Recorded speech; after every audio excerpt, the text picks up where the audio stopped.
Okay, hello everyone. Welcome once again to another colloquium session of the TBS colloquium series. Today we have the pleasure to have Maurizio Paolillo with us. He will tell us about legacy surveys and how we can use that on LSST. So please, Maurizio, take it away. Thank you, Priscilla. Thank you for having me here for this talk. I proposed this talk because although I'm formally a member of the TBS collaboration, I mainly work on AGN, and so my activity within LSST happens mainly within the AGN collaboration.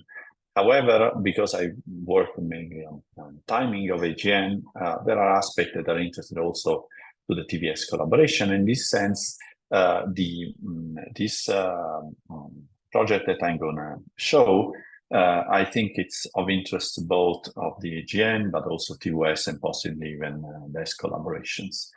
So the project I'm going to talk about after some introduction about the science, the relevant science, is this Timedomes project.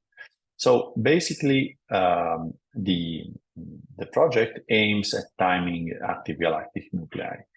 And I don't think I have to explain that timing is important for active galactic nuclei. Basically, well, timing is one of the first properties that was discovered. Variability was discovered in active nuclei, and on very different timescale. In fact, looking at this picture from the Cackett and Benz review, the very complex structure of an AGN itself, with the central supermassive black hole, the accretion disk, the torus around, the possible jet, the X-ray corona, most of the structure has been figured out due to timing studies, in which you can see what are the causal relationship between the different parts of an AGN. And so here in the bottom part, I put the typical timescales on which we see variation in X-rays, in optical UV from the broadline region and dusty torus. And you can see, just 1 second, I cannot see my cursor, and so I'm having a hard time removing some of this, that when you go to oops. Okay, I'm sorry. That when you go to the X-rays, you have very short time scale, which implies that the X-ray corona must be compact, while when you go to the disk and then to the broadline region, you clearly see that the variability time scale are much longer. And I remind you that so far, we only have 2 examples of 2 black holes in which we've been able to almost resolve the event horizon, which is, of course, Sagittarius A** and M87. And everything else we know from AGN is due to indirect evidence, many of which comes from timing.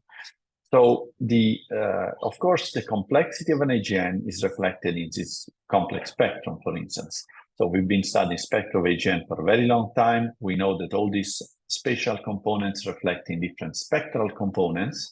Here you can see the accretion disk, the corona, the dusty torus, and so on.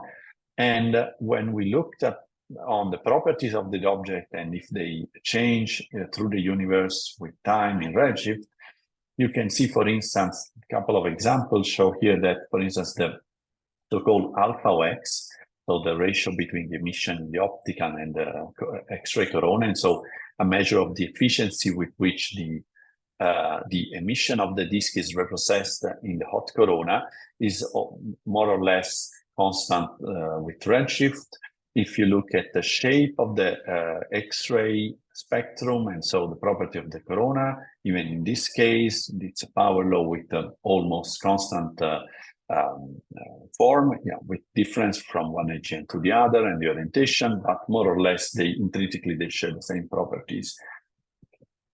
And the same thing, it's clearly visible in the spectrum of AGN. in which you see, that the typical spectral line that we see from the broad line region change are there up to redshift 5 and even above.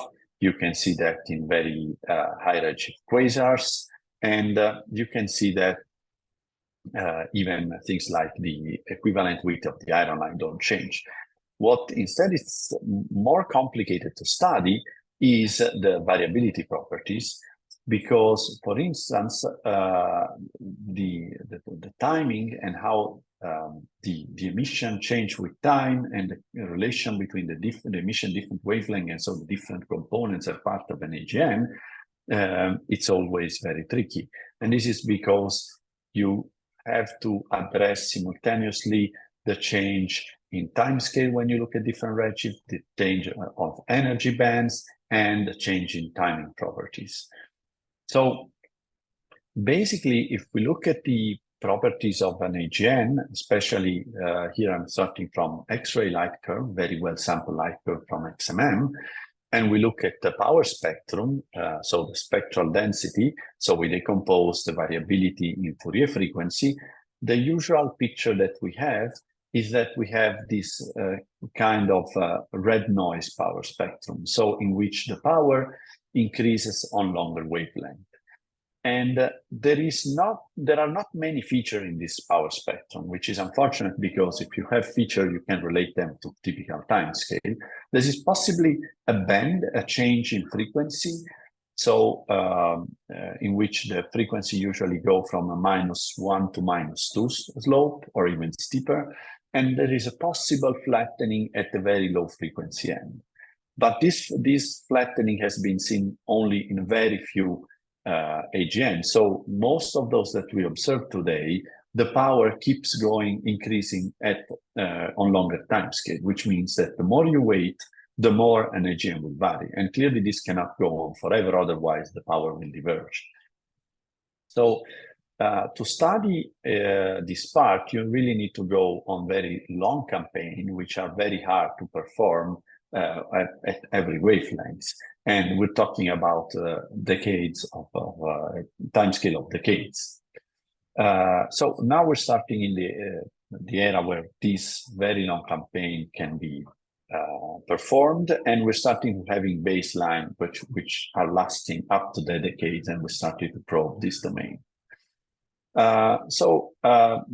And just to relate this to physics, this is interesting because on one end, it gives us information about what is the process that are driving the variability, and so give us an insight on the physics of either the corona or the accretion disk, where they are located, how the material propagates, but it also gives us information on the basic parameters that characterize an AGN.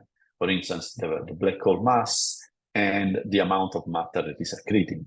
And this is clearly seen here in this simplified picture, in which you, if you look at the most typical timescale that we can think of that characterize AGN, like the dynamical timescale, or the thermal timescales, or the viscous timescale, in the simplest, approximation of the thin Sakura-Snail disk, you can see that this should be related to the mass of the black hole, and through the height of the disk, also to the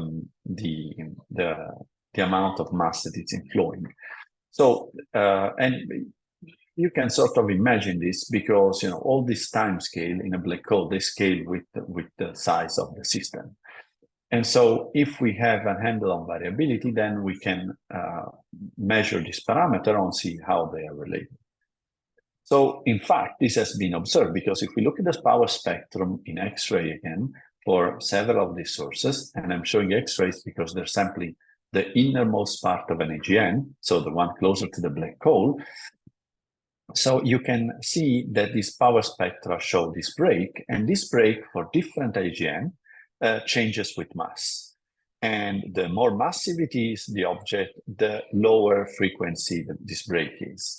And this is clearly can be, envisioned if you think of a disk which has to be truncated at a larger radius, physical radius, because of the horizon of the black hole is on larger scales.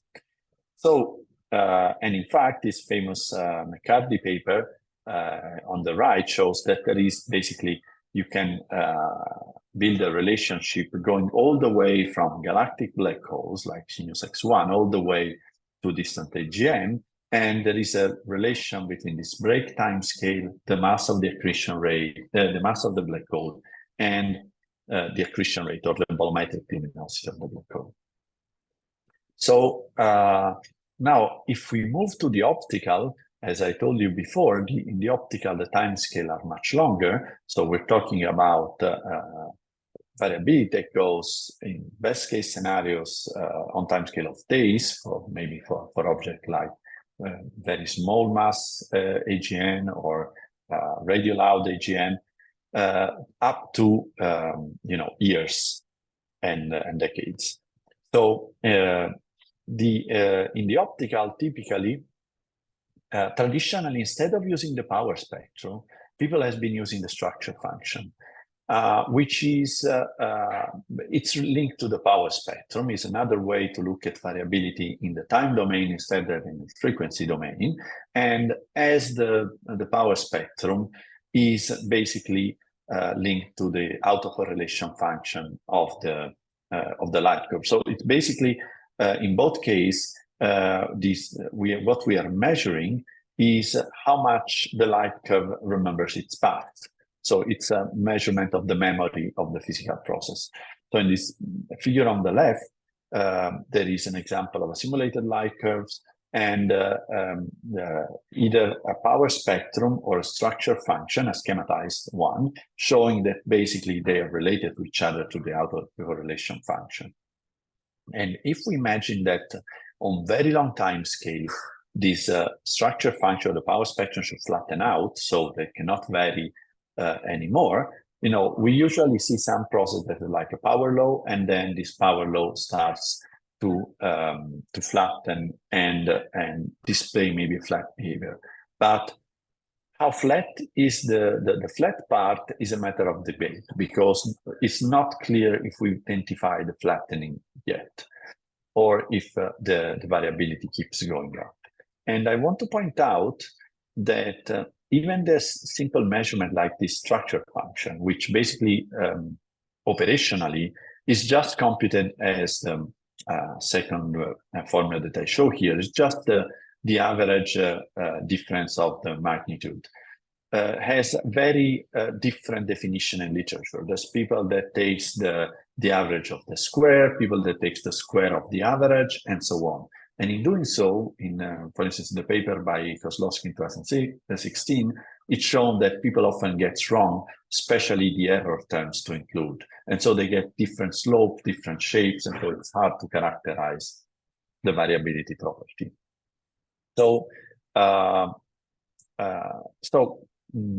are, now we're starting an era in which we have been looking at variability of sample of object. We know that this variability has a power spectrum with a red noise trend, so it increases on longer time scale. And we have some evidence that it's anti-correlated with the luminosity, but it's more complicated to understand if it correlates or not with mass, and what is the correlation, the memory time scale of the process. For instance, in this table that I put on the bottom, it was a compilation done by Demetrio De Cicco about what different papers say in the literature about that. And there have been a number of results which show conflicting evidence. So definite evidence or no evidence or strong evidence of all of these trends. Also, there are discussions about what kind of process is the one that drives variability. And very often it's claimed that it's sort of a damped random walk, which is the equivalent of damped random oscillator. But there are other results, for instance, from Kepler data, which show that the power spectrum is steeper than what's expected from a damped random walk. So the scenario is very confusing. We don't have a clear understanding of what's the process and what the properties are.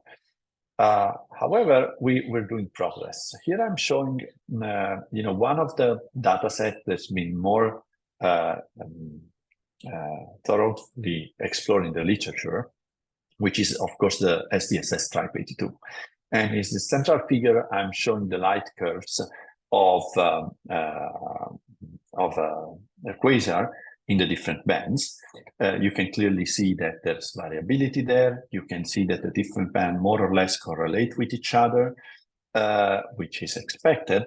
But this is a typical variability campaign that can be done from the ground. And you can clearly see that we have all this intense observation during the observing season, and then there are large gaps that are the period in which the sources are not observable. And this will be an issue also for LSST, because it will be a similar pattern that we will have, despite the fact we will try to be homogeneous, but still the sampling pattern will be superimposed on what we derive. And to show you how bad this is, if you have this type of sampling with 6-7 epochs over several years, in the frequency domain, you can only get 3 frequencies. So on the right, I show a power spectrum derived by Vincenzo Petrecca in a recently published paper, in which he puts together a number of quasars, taking advantage of the fact that, as you can see on the bottom, that we have very large samples with very wide distribution mass, volumetric luminosity, and redshift. So you can then pick a sample of quasar with a narrow interval in mass, luminosity, and redshift, and then derive the average power spectrum. Now, note that individual points in the power spectrum have a huge scatter, and this is an intrinsic feature of the power spectrum. Power spectrum will scatter a lot. It distributes as a chi-square distribution, and even if you get longer light curve, you will not reduce the scatter. The only way to reduce it is to bin multiple sources or multiple instances of the same light curve observed over and over again. And so when you do this, you start getting the trends. And for instance, in Petrecca et al., you can clearly see on the left that the amplitude of the power spectrum is a function of both mass and accretion rate. So these lines here are not the power spectrum itself. It's how the amplitude of the power spectrum changes when you change the mass of the black hole, and it clearly decreases with mass, and it decreases also with accretion rate. And the nice thing is, if you plot this in 2 dimensions, you get a very nice sort of fundamental plane of variability for this AGN, both if you look at the amplitude and the slope of the power spectrum. This is not entirely new. Here I'm showing work done, for instance, on the Mexa sample by Laurenti. There are indications that the amplitude was changing with volumetric luminosity and accretion rate, but in the SDSS, in this case, using instead of just the amplitude of the variability, just the full power spectrum, we're getting a much better and clean picture. And the other nice thing is that actually we're starting to see that probably these trends that we see may reflect an underlying unique process, because here we're plotting the same thing as before. So the power spectrum, so let me go back to the slide. So here I showed a power spectrum on one narrow beam of quasars on the top right. If we go down here, the blue, red, purple points are the power spectrum of different mass beams. And the different mass beams, as you can see, will probe different power spectra. And why is that? That's because, of course, when you sample different masses, and then you will have different redshift beam, so you're actually sampling different intrinsic timescales. And so basically we're sampling a different part of the power spectrum for each sample that we have. So to build a coherent picture of this power spectrum, we need to put together a lot of sources because we have to sample different frequency, different masses, different accretion rate, and also different wavelengths to compensate for the fact that there is redshift.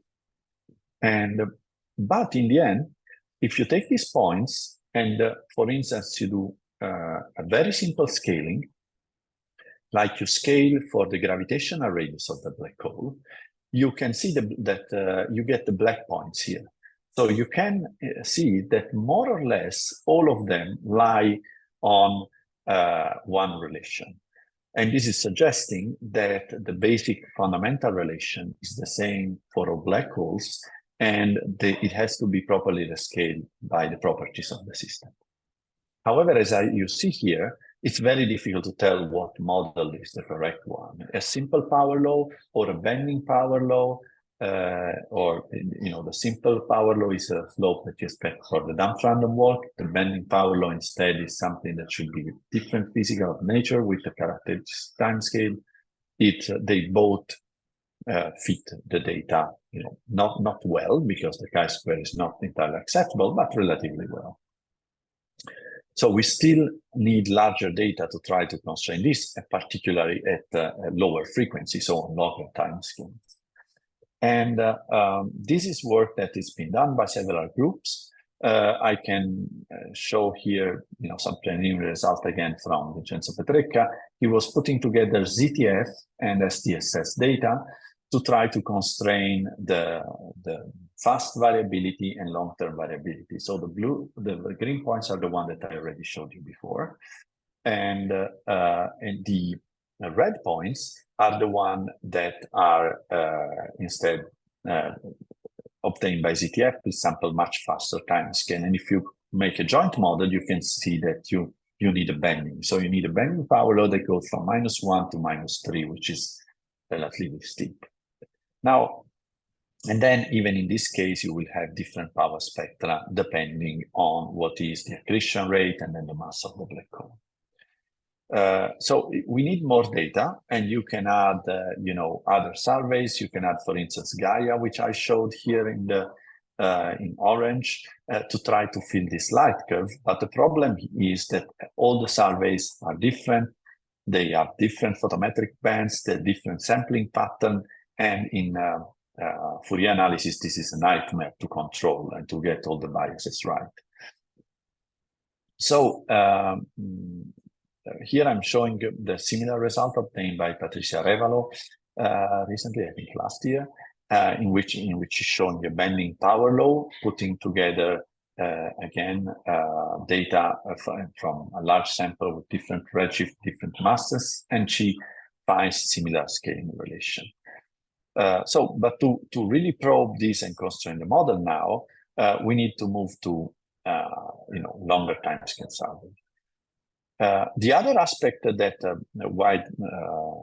that surveys like LSST can help with is the identification of AGN. And because we have a number of methods to identify them, for instance, in LSST through color diagram, and then we can recur to external data using X-ray selection or SED fitting using additional, for instance, infrared wavelength, spectroscopy, and so on. But variability as well will be one of the ways in which they will be discovered. And the fact that it's a red noise spectrum means the more we weigh, the more object we will get. And in fact, I'm showing here in the literature some work done in the past. For instance, in the Trevese work done on the Chandra Deep Field South, they were able to confirm 60% of AGN identified by variability. Or other works done instead than on the ground with, and let me point out that this was a supernova survey. So this was a stress supernova survey. So many of the studies on AGN relied on source of transient object that have a huge value also for studying AGN variability, as you will take, over repeated observation of the same fields. This is another example done with HST data, which can probe much fainter AGN in the core of galaxy.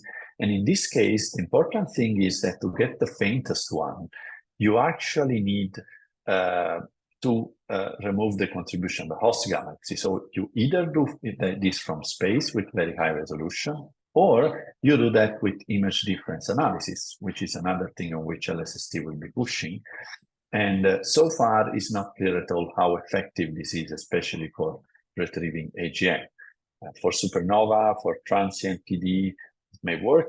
For AGN, it's complicated by the fact that it's not a transient. The source is always there, and whenever you look at it, you will have a bright source in the core, and then you can measure the differences, but then you have to retrieve the full intrinsic luminosity of the object. So, but in this case, for instance, only 10% of the object were detected in X-ray and confirmed. So we know now that LSST will do this fantastic job of monitoring the sky for almost 10 years, and we'll do repeated visits, and we'll have different cadences for the wide fast deep survey and for the deep drilling fields.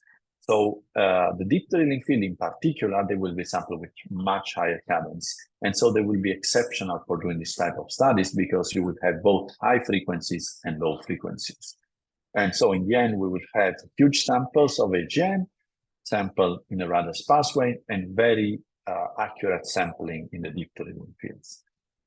However, especially in the beginning, what will be achieved by LSST is not entirely clear. So we've been doing, at least in the AGN Science Collaboration, some tests using the AGN data challenges and using SDSS Stripe 82 data, showing that, for instance, you can retrieve very good samples just looking at the correlation between light curves. In the central panel, the green dots are basically AGN, and those quasars mainly from SST light curve, the one on the left, and these are retrieved just asking that the light curve in different band have a certain degree of correlation. And from that, you can separate much better quasars and AGN from the general population of galaxies. We've done other experiments related to the LSST. We tried, for instance, to run, of course, neural network that will look pick up variability, and you can see the table on the right are highly effective. The point is that all these experiments are run on quasars. So they're run on objects that have a very high contrast with the host galaxy, the most massive black holes, the extremely accreting one. So it's not the general population. So for the general population, we try to look, for instance, on AGN embedded in galaxy. In the lower images that I show here, we run experiments on the SDSS images through a convolutional neural network to try to identify AGN just based on the tricolor image. And we were sort of surprised to see that we are able to retrieve, with 60% accuracy, AGN within this host extended galaxy. And keep in mind that this is trained not even on AGN. This is a general network trained by, I think, a Google database. So on the general images that are available online on the net. So it can be images of anything. But the network is able to identify feature and then use them to train itself to identify AGN once we label the sample. So in this context, where does the Timedome survey comes in? So also the VST telescope, which is a 2.5 meter telescope that is in Paranal with a 1 degree field of view, has been doing mainly transient and supernova surveys for several years. They started with the Sudarev survey, whose PI was Enrico Cappellaro, and then there was a similar survey done on Chilean time on the Cosmos field, and some of the one that would become in time the LSST Deep Drilling Field areas were targeted, in particular the LSS1, the Cosmos region, the Chandra Deep Field South. So 3 of these fields have been sampled, 2 of them with 4 square degrees, and the Cosmos with 1 square degree in the sample, which are but a higher cadence. And throughout the years, VST either for supernova survey or for follow-up surveys like KIDS, the Vega survey within the KHABS and VST/POSCA surveys, kept coming back on these fields and taking images. So now, if you look at what is available in the ESO data archives, you will find that you have a lot of data in these regions. And to show you what this optical survey can do in terms of identifying AGN, here is what only the Cosmos, so the 1 degree field of view, was doing. In this plot, I'm showing the RMS, so the variability of sources identifying Cosmos versus their magnitude. And the black line is the 95% threshold. So if you look at objects that vary more than 95%, that are above the 95% threshold with respect to the general population, after the first 6 months, as you can see, there were only a bunch of objects that were varying enough, which were about 15% of the X-ray selected AGN. So identifying variable object allowed to retrieve 15% of objects that we knew were AGN. But if you waited 6 months, because we have this red noise that I showed you before, then the amount went up to about 40%. So we're starting to show how the variability is highly effective in identifying AGN in these fields. So this was 3 years of data. And now over the year, we assemble a much larger data set. The object that we identify by variability is plotted here on some typical color optical infrared diagrams. And you can see that they clearly identify regions of the parameter space that are not the one usually identified by galaxies. There is some overlap, but you can see on the left, you can see the typical region in which quasar and AGN lie below the galaxy sequence. They're clearly distinguished from variable stars. And on the right, these are the Spitzer band, and you can see that the variable object align beautifully with the power law sequence where AGN are supposed to lie. And actually, you can pick up AGN also in the region where they overlap with galaxies through their variability. So you can do better than this. You can, for instance, use other machine learning algorithms. For instance, we tried random forest, and random forest is very effective in identifying type 1 AGN. The drawback so far is that identifying partially obscure AGN type 2 has a much lower efficiency. And this is shown on the right panel in the second confusion matrix, with only 23% type 2 AGN are identified in these fields. So, you can see this here shown in terms of the structure function. This is the structure function of the Cosmos over 3 years. And you can see that it clearly goes up with time. So the longer you wait, the more variability will pick up, but it doesn't flatten. And while the general population, which are not variables, those are the red, and they just display white noise. But type 1 and type 2, as you can see on the right, show different power structure function. And this is a challenge to the unified model of AGN, because they are supposed to have the same intrinsic structure. And so this could be due in part to dilution by the noise, because it's hard to pick up type 2 variability, but it's not clear yet if there are some intrinsic differences. So if you now wait 10 years, like LSST will do, in Cosmos, we have 10 years of coverage, very sparse, and we're starting to get some preliminary result in which it seems that we're picking up a changing in the slope of the power law. This is a very preliminary result, so we're not confident that it is entirely correct. But the thing is that if this flattens out, it means waiting very long, we will not pick up more AGN, which is unfortunate. If it keeps going up, instead, we will be able to detect more AGN as we wait the entire survey. So our plan was to use this VST data to get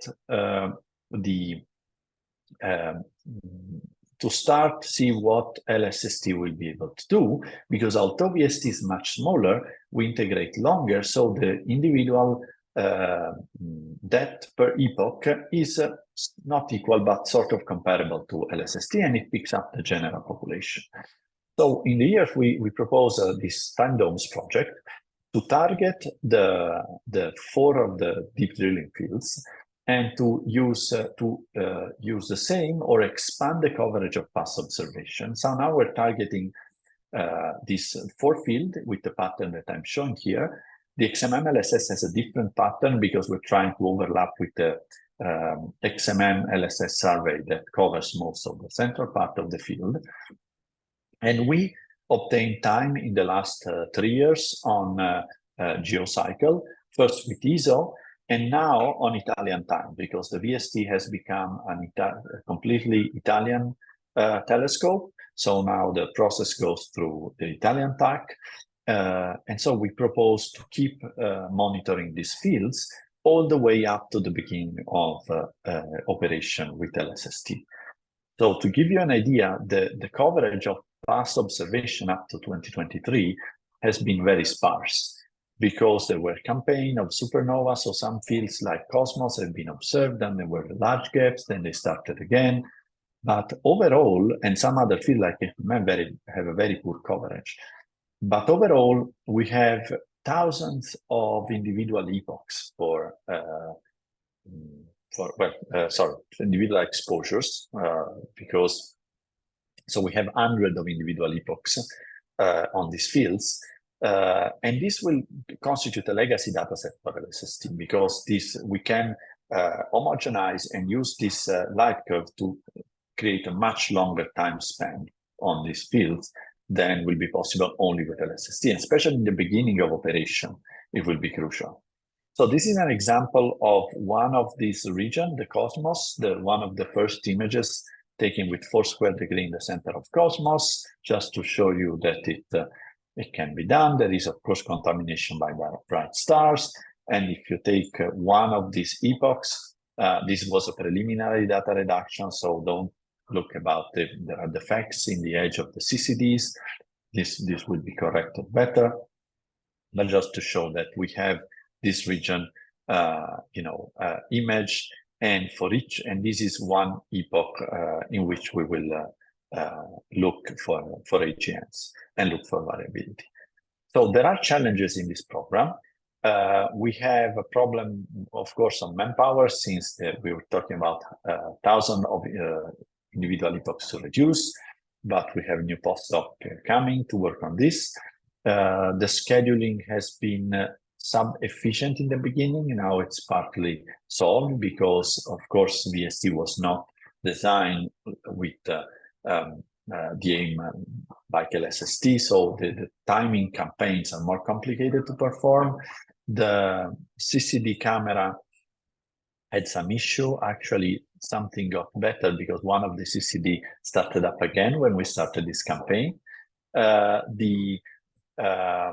We have noticed the grading photometric accuracy, but we believe that this is solvable through an improved pipeline data reduction, and then there's problem with the workload. But despite all of this, we're going on, we're reducing the new epochs, and so we obtain time also for next semester, 170 hours of VST time to keep looking at these fields with at least 8 epochs per year in 2 bands.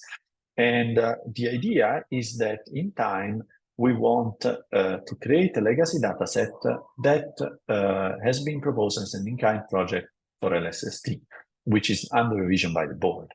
And the objective are to provide individual reduced image and deep stacks, provide source catalogs in this region, provide reserves and homogenized light curves so that we will be able to join them to LSST light curves. And then in the meantime, we propose to continue the monitor campaign in 2024 and hopefully even further, since VST is approved at least for, I think, another 5 years. We believe this is mainly of interest for the AGN collaboration, but even TVS and DES could be interested to this data product.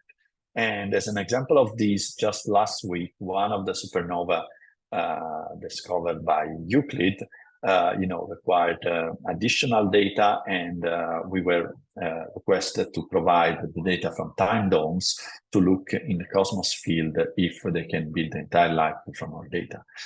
So we're hopeful that the TVS collaboration will be interested in that. They will ask for data product or join the effort and support the effort that is done within the InKind project. So I just conclude that this VST precursor campaign are sampling the average population, so they're complementary to previous studies. They're helpful to validate the variability selection, how we will select AGN with LSST compared to other methods, and will provide this legacy data set that will be available to the collaboration. And there is still a lot of work to do. We don't know how well we can do, especially in image differences, because actually there is no data set with even in the current example data that are implemented in the LSST pipeline that are suitable to do AGN studies. There are some that are good for supernova, but they don't have the monitor that it's needed for AGN studies. So VST is providing this. And then because we need to extend the study of AGN to the longest possible timescale, of course, we're hopeful that we will be able to put together data starting from 2010, approximately up to the end of LSST observation. So with this, I conclude. I thank you, and there is one question. Thank you, Maurizio. Just for further information, Maurizio is a professor at the University of Naples, and he has a personal webpage where you can find his contact information. Thank you for this talk that presents a lot of interesting opportunities.